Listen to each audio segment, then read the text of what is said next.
Me, back again so soon.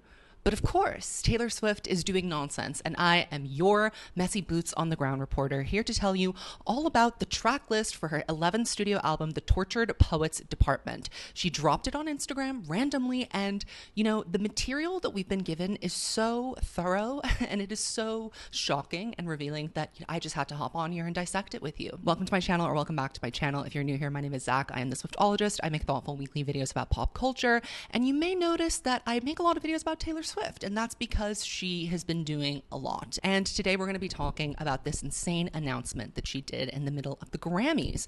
I thought that we were done with the emergency videos because of, the gravitas of her announcing an album and then just walking away, posting the cover art and going, well, good luck. But now we have the track list too.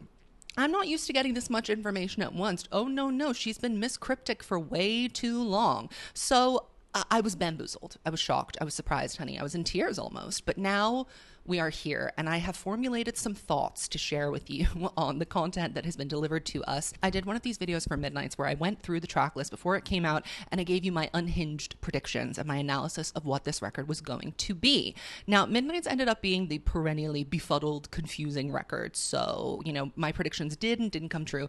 This, I'm getting a very specific vibe from, and I put a lot of thought into what these album tracks might be about. I've deliberately stayed off of the internet, mostly other than posting, because I try to formulate my predictions, based on, how I feel, this very deep intuitive knowledge that I have. And I wanted to make sure that was uncorrupted by the masses. So what you're going to get is my most raw and my most real responses to what I felt when I saw this track list for the first time. And if you're interested in all things Taylor Swift, I highly encourage that you check out my podcast, Evolution of a Snake. We go year by year through Taylor's career in minute detail. I'm saying we're talking about dresses that she wore on January 25th in 2014. We're saying we like the color yellow she was wearing. That's how deep we go into it. But if you're looking for an encyclopedic knowledge of Taylor Swift's life and times, you're trying to catch up before the new era, then that is the perfect place to start. And of course, we have our Patreon, patreon.com/Swiftologist, where you can get a bunch of extra bonus content as well. And all of my unedited reaction videos are there. So if you're interested, you can go and pay as little as $3 to get that, and also join our Discord, where we have non-insane conversations about Taylor Swift and pop culture in general. Make sure to subscribe to my channel, because over 50% of you that watch are not subscribed, and that hurts my feelings. So, reward the emergency video effort, please, by hitting the subscribe. So let's talk about the overall vibes. I'm definitely getting an FU breakup album vibe, unfortunately, for the haters and losers.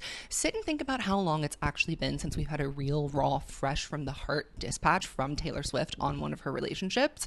If you really dial it back, it hasn't been done since 2012 with Red. 1989 was emotionally distant and more of a thematic exercise than a matter of the heart. Reputation and Lover are both love stories. Folklore and Evermore were dreamy projections, maybe some insecurity shrouded in fictional devices. And then we have Midnights, the confused breakup record in disguise. Couldn't decide whether it was going to be a breakup record or not, because she couldn't decide what was going to be going on. But you could tell that she was wondering in that process, especially of her latest record, whether to stay or go. And You're Losing Me was the last song written for Midnights, and that honestly makes a lot of sense, knowing what we know now. So the writing period for this record, going off of what Taylor said, that she's been keeping this secret for 2 years, probably started around February in 2022. And we know that she was done writing a lot of Midnights by then, and she was still constantly in the studio. She was also in the studio a lot during 2023. We constantly saw her at Electric Lady. So I'm wondering how recent this record is. At first, I thought this would all be written in hindsight, but I'm kind of living for the idea of a paced out record that charts her emotional journey over a long period of time and over the last couple of years. This is something that I have missed so much about the 2-year increment of a Taylor Swift album cycle that was fully disrupted with Folklore, Evermore, and Midnights. It just felt like we were getting a much more honest, confessional play-by-play of what was going on in her personal life in the time process of writing a record, and I think we're returning to that, so I'm very excited. I think we need to return to Red as a predecessor for an example of what we can expect on this record. So for Red, she had a whole record of songs that were ready to go, 20 or so sad, sappy songs, before she went and worked with Max Martin and decided the record wasn't finished and she needed to rework it, and it eventually came together. I think it's very possible that Taylor wrote through the experience of this Joever breakup. That is my hypothesis, what this is mostly about, and she arrived at the other side with a completely different perspective on it than what we'd heard on Midnights. worse. I think that Midnights could even be the version 1 of the Tortured Poets department, and instead of shelving it or putting it aside like she did with most of that original version of Red and reworking them into a new record, she just decided to put Midnights out for fun and for a pop moment while she was cooking up the real art. Midnights was essentially her revving up her engines, and if the track titles are anything to go by, this album is going to be pretty cutting. Taylor was known back in the day for using her pen as a weapon against those who have wronged her, like specifically, I mean, in application to her boyfriends. Yes, she writes songs like This Is Why We Can't Have Nice Things and Karma, but those are like funny tongue-in-cheek songs. We need to return to the days of Dear John and Better Man for masterful stop you in your tracks reads. This record seems to be overwhelmingly focused on a man. Well, not a man, a turkey. And we see that through the track list. I think the album title is for sure a reference to the Tortured Man's Club, which is a group chat that Paul Mescal, Joe Alwyn, and Andrew Scott are in. And you know what's interesting about the timing of this track list is that right before a Daily Mail article just came out with quotes from a source close to Joe. Now, we must take everything the Daily Mail says with a pinch of salt because it's a trash publication that has, almost zero journalistic integrity. But they have gotten a few things right about Taylor and Joe specifically before. So I'm taking it with a grain of salt, but I'm also opening my ears. And in this article, Joe was basically saying that he would be very hurt and disappointed if he was written about, given how respectful he's been saying nothing. First of all, you've been saying nothing because no one cares to hear from you. That would be strike one. And also how there's nothing even really to write about. Here's what the source close to Joe Alwyn said to the Daily Mail. It's undeniable that the name of her upcoming album is in reference to Joe's WhatsApp group chat. Taylor knocked him for the name of this when they were together. She didn't want people to think that it had anything to do with her, so when he spoke out about it, she was, of course, bothered. This does sound like something Taylor Swift would be bothered by, right? Like, she's someone who's very concerned with her public image, so if her boyfriend that we all know her to be happy and in love with, while Lover is coming out and Folklore and Evermore is still going on, if he's out here saying that he's a tortured man, then that kind of reflects badly on her. And she likes to control the narrative. The source goes on to say, she writes about her past using code and points of reference. It may just be that she is reflecting on their time together and he is hoping it will be nothing more. Now, what's fun or interesting about that? Reflecting? Reflecting means analyzing. Reflecting means, taking a look at and interrogating your emotions. Do you really think that if she is merely reflecting on your time together, she's not going to turn up something that's a little unsettling? They go on to say, if it's a diss album, then that is shady. He helped her come up with songwriting on her past album, so it will really come as a shock to him if she talks about their breakup, as it is something that he has not spoken of at all. Regardless of what she does, he will still not respond because he has removed himself from her narrative, and he is very glad that he did. First of all, you will never be free. You will never be removed from the narrative. What baffles me about all of these men is that they don't understand that Taylor Swift is, the originator of Tay Voodoo, and the victims of Tay Voodoo are mostly her romantic opponents, the people that are no longer in romantic harmony with her anymore. So any man, in my view, that signs up to date Taylor Swift knowing her career and knowing the subject matter of what she does is getting themselves into this situation willingly. And Joe was very happy to be her muse. He was very happy to be the London boy, but he's not so happy to be the world's smallest man. And unfortunately, that is the cross to bear. It is the yin and yang. If you are the world's smallest man, then is it Taylor's fault that that's your new title? I don't think so. She's just speaking the truth. She's speaking her facts. So I really loathe this idea that he is surprised that this would happen, because either you're dumb or you're stupid, one of the two. And she should be cooking the turkey every day for the rest of her life, period. But I think that we may also be, just judging off of some of the song titles, returning to We Are Never Ever Getting Back Together and I Bet You Think About Me, not in a sonic sense, but really her poking fun at her exes in kind of a vindictive, mean, gleeful way. Not necessarily bleeding her deepest hurt, but giving us those perfect candy-coated Taylor Swift ex-boyfriend aimed kiss-offs that we've been missing for so long. Before I saw the track list, just based off vibes alone, I was convinced this would be like a down-tempo album, but I think we're probably looking at something a little bit more mid-tempo with some really high moments throughout. We have to look at what's been successful over the past few years, particularly paying attention to the organically viral songs that she didn't force to be popular. So that is It Over Now, All of the Girls, and Cruel Summer. And those are all bops and bangers. It would not surprise me if there were more than a few really high energy moments throughout this record, and I honestly can't wait to see it. I think we can presume that Jack Antonoff has worked on it. He looked very smug and very happy at the Grammys when she announced it. Louis Bell, producer of Afterglow, It's Nice to Have a Friend, and All of the Girls, inconsistent quality songs, reposted Post Malone's story about being on the title track, so I think we can presume that he has contributed some production work. Now let's get into my predictions specifically based off of each song. Now this is mental illness. I just want to let you know this is complete delusional speculation. This is me tuning into my deepest habada te voodoo self, so take it all with a grain of salt. It's not that serious. These are just thought starters. The first track on this record is called Footnote, and it's featuring Post Malone. This is a very interesting word to use to start this record. First of all, featuring Post Malone. I don't really know what to make of him because I don't listen to him very much, but I do know that he's kind of like emo mumblecore rap, right? So I can see this being kind of like a moody, vibey, low-key banger to open the record. Ideally, an opening track sets the mood and the tone for this record. Taylor's kind of inconsistent with doing her track list structure, but honestly, in hindsight, Lavender Haze did a really good job of setting the scene for Midnight's confused, melancholic, meandering. Symbolically, the word footnote immediately screeches to me this feeling of being minor or unimportant or like a tiny addendum to a person's life, begging for footnotes in the story of your life. Tolerate it, heard of it. Are we putting the dots together? Don't put me in the basement when I want the penthouse of your heart. This to me is definitely a symbol of being ignored and feeling unloved, which would really make sense given the strength of this track list. But also perhaps it could be that maybe she's looking at this relationship that she once viewed to be the end game. Maybe she's now looking at it as a glitch, as a brief interruption rather than the be-all end-all. Perhaps this is a song about her perspective changing, but who knows? The Tortured Poets Department is track 2. There's something funny about this track title, and I mean like haha funny. Taylor can at times have a very wry and dark sense of humor, and I'd like to believe that she'll be making light of her heartache and perhaps poking fun at herself and the reputation she has for talking about her heartbreak a lot. There's something here about returning to a place that she once worked, because she really did used to live as a tenured professor, as a songwriter in the Tortured Poets Department.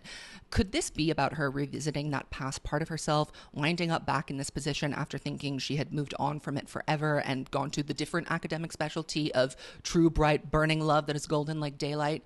There's something here about thwarted expectations, about a tragic love, and I think sonically it would be mid-tempo, thoughtful, and expansive. My boy only breaks his favorite toys. Now this is where we start to cook. This is where it starts to get interesting. This is a song about a man-child, some guy who really thinks he's got it all sewn up, who thinks that he can play people like a fiddle and make them dance and sing to his every whim.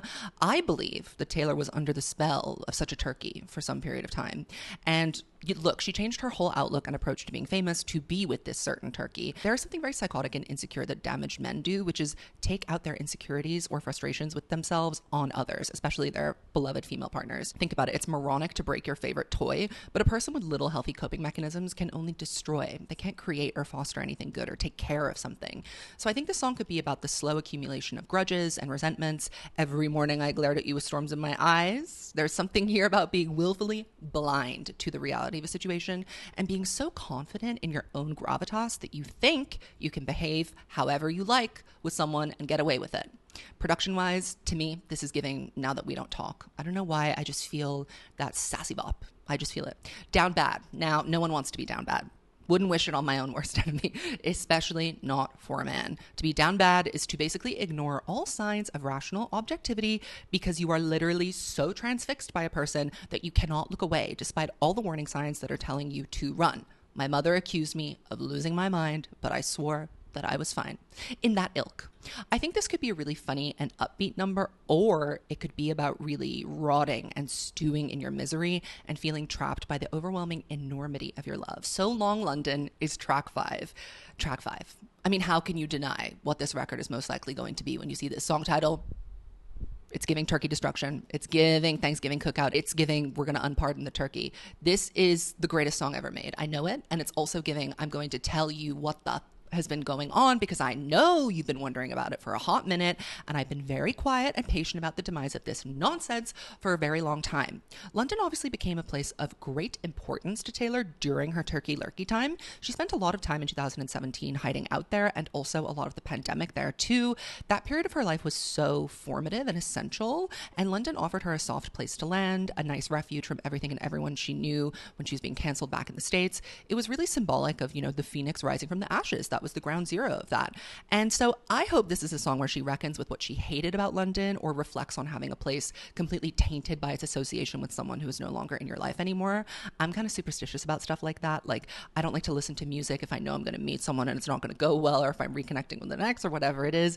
I don't like to tempt fate, or I don't want to associate things that I really like with someone that may no longer be in my life anymore at the risk of them reminding me of it all the time. So I think this song could kind of be about that, but either way, we know this is a career highlight. We know that. It's giving Cornelia Street vibes production-wise. So it's surprising that I'm saying it would be a highlight, but I remain seated. But Daddy, I love him. That's my girl. That is the most quintessentially Taylor Swift track title I've seen since I saw Midnight Rain. It's really giving old Taylor. Scott Swift's opinion of her men has definitely come up time and time again in her songwriting. He is opinionated, and he often does not approve. He may even try to stop our Juliet from being with her Romeo. There is something very interesting about how when you're truly confused or heartbroken or conflicted, you revert to like being in this childlike state of mind, and the opinions of your parents take on this outsized importance. We also know that Taylor's relationship with her parents is extremely close-knit, and she relies on them for basically all of her good counsel. So it wouldn't surprise me if Scott Swift had a perspective on this relationship, and I think this could be a song about a come to Jesus moment where it just hadn't been working for some time and she'd been trying really hard to make it work, and her dad just said, you know, listen up, girl, it's time to pack it up. Time to go home. Sometimes when you're really down bad, even when you're presented with all of the evidence that it's time to go, you simply go to a place of, but Daddy, I love him. It's giving ballad. It really is giving ballad. Fresh Out the Summer. This song is drawing a blank to me. This section of the record is very perplexing, but it's giving fun. It's giving I don't care. I don't know why, but I'm kind of getting a hits different energy from it. Is it a you're shaking off a summer fling kind of thing? This is where my first unfortunate trigger warning, Ratty Healy alarm starts to go off. This song reminds me of that situation because it happened in close succession to the official Joever timeline. I think this album is literally an album about the last 2 years, and unfortunately the rattiest getaway car was a part of that time. And, you know, swiftly moving on to Florida, featuring Florence and the Machine. The exclamation points are really bewildering to me. Does she go to Florida? What does she do in Florida? I mean, what I'm immediately thinking of is that in the Eras tour, her first public appearance post Joever was in Florida. Was this the official end? It's giving euphoric though, like operatic anthem. It's got to have that vibe if Florence and the Machine is on it. Liberation Girls. Guilty as Sin, question mark. When I first saw Question, the song with the ... question mark, I was like, this is going to be a flop. And I was wrong. It was the greatest song that ever was released. So I will never question a question mark on a Taylor Swift song ever again. Is this self-reflective? Is it aimed at someone else? Is she wondering, or is she mulling over her own culpability? Is she guilty? Is she maybe talking about infidelity or overlapping timelines, either hers or someone else's? I don't know. This is giving me a hard edge, though. Now, up next is what I think is the greatest song ever recorded of all time by any person in the history of humanity. It's Who's Afraid of the Little Old Me. Literally everyone in the world. Literally everyone in the world. Me, frequently. Joe Alwyn, Heirloom Turkey, Certainly Afraid of You. This is like karma, but aimed at an ex-lover instead of a group of enemies and anyone who has ever wronged her. It's more specific. I think it's going to be a very specific takedown of a particular ex where she is coyly reflecting on her own power. This is the Voodoo Anthem, and I'm claiming it. She's definitely been feeling very powerful, and I would like to see her step into her villainous truth. Again, we have another home run. I can fix him. Brackets. No, really, I can. This kills me. Been there. Been there. This is the funniest. I mean, who could this be about? Renegade is immediately springing to mind. Is it insensitive for me to say, get your shit together so that I can love you? I guess if this is about Joe, I would be interested to know when the needing to fix him part came in. We know about his Cascade Ocean Wave blues, but we also know that Taylor was really struggling mentally when they got together. I've talked before about their victim savior complex, but then she became happy again and like started to feel very empowered and embodied in her career. And what we need to know is what happened to him when that happened, because that's truly where the growing apart happened. Unfortunately, I can really see this being about a certain rat as well, because, come on, he seems to be one of those guys that girls are like very, very sadistically drawn to trying to fix. Girls that are attracted to the bad boy, the damaged boy. That has never really been Taylor's thing. That was her first brush with dating a fixer-upper, and she quickly learned why she'll never do that again. It's giving Say Don't Go production, and I refuse to elaborate more on that. LOML, aka Love of My Life. Why is it an acronym? What is this? Truly head empty, no thoughts on this. I thought you were the love of my life. You are the love of my life. Travis, Joe, Ratty, who could it be? I can do it with a broken heart. I need to hear this. I need to hear this. I need to hear it right now. It is so interesting to think of how so much of the time your greatest success comes at a great personal cost. And we know that Eras was definitely in the process of becoming a worldwide phenomenon when she was in the throes of a brutal heartache, potentially. When you're nursing a broken heart, time moves differently. This is something that she said in the prologue on Red. Everything is just heightened and more intense, and you're so fragile and open to the world. But then we have, you know, in contrast with this, the Barbie that needs to go out on stage and project this career-spanning, immense immense strength and summon also the literal physical strength to carry out this 3-hour tour de force over and over again. This could be a very rousing and inspiring track. I'm thinking it's going to have a classic Jack Antonoff production, Bleachers vibes. Then we get to the track that I like need to hear immediately. I need to hear this. The Smallest Man Who Ever Lived. Please give it to me. Please, Taylor Swift, just send me a link. I promise I won't share it with anyone. This is the smackdown of all smackdowns. To call a straight man a small man is like, for some reason, inexplicably hurtful to them. It's infantilizing. It's emasculating. It really just smacks them down to a place of crying baby. And you know, the quote given to the Daily Mail, "I would be surprised if she would write about me." That sounds like a small man. "My face was gray, but you wouldn't admit that we were sick." That sounds very small. I gotta hear this. I need to hear it now. I think this is either going to be a kiss-off banger or a very scathing ballad. The Alchemy. So I think that there isn't going to be a lot of scope to discuss Travis because, you know, that happened very recently. And I think that this record process is dealing with kind of more expansive and long-held emotions. And I think that these last two songs are probably the part where we're going to get some DIVAS content, if we're going to get any of it at all. Let's do a quick definition of alchemy here. The term alchemy can be used to describe any magical power or process of transmuting a common substance into a substance of great value. Does that recall to you the way that people have been describing DIVAS? It has frequently been depicted as this like larger than life great meeting of minds and talent, two people who are just absolutely and wholeheartedly at the top of their game, intersecting and, you know, maximizing their joint slay. It's interesting, dolls. It's interesting. And then the closing track is Clara Bow. And this really gives me pause as a bookend. Clara Bow's life story is a complex and poignant narrative that reflects both the glamour of Hollywood stardom and the profound hardships that she endured. She was the originator of the term it girl, and an it girl is someone who is very effortlessly chic and in command of their public persona, much to the envy of others. She rose to fame during the silent film era and became a symbol of the Roaring Twenties. However, her success was accompanied by personal struggles, including a lot of scandals and emotional difficulties. She retired from acting in 1933 and faced ongoing challenges with her emotional and mental health. And Clara Bow's kind of later life story, from that massive success into her time being checked into a sanatorium, is a public intrusion into her life that led to a nervous breakdown. This is kind of giving The Lucky One. It's kind of giving The Last Great American Dynasty. I'm really curious to hear Taylor ruminate more thoughtfully and in song at length, because this is the medium in which she is best able to communicate, right? I want to hear more about like what being the it girl means, the pressure of having the whole world like looking at you, the pressure of being the economy, of like that joke they made at the Grammys that Trevor Noah made where she was walking by tables and he was like, "Oh look, the economy just raised as Taylor Swift walked by." Like, that's funny and all, but she's a person, and that's like a lot of pressure to apply on someone. And when you add that extra layer of like personal life scrutiny on top of that professional responsibility, I imagine that this is very difficult, and she's encountering new layers of invasiveness as she becomes more and more famous. The final track is called The Manuscript, and my head is truly empty. So I would love if you would leave a comment and let me know what you think the manuscript is going to be about, because I just couldn't come up with anything. That's all I have for you in today's emergency video. Leave me a comment and let me know what track you're most excited to hearing. What do you think about my interpretations? Did they give you any food for thought? And I will see you very soon, I'm sure, because Taylor is doing a lot of stuff at the moment. And, you know, I'm your messy boots on the ground reporter, signing off. Goodbye, Swifties.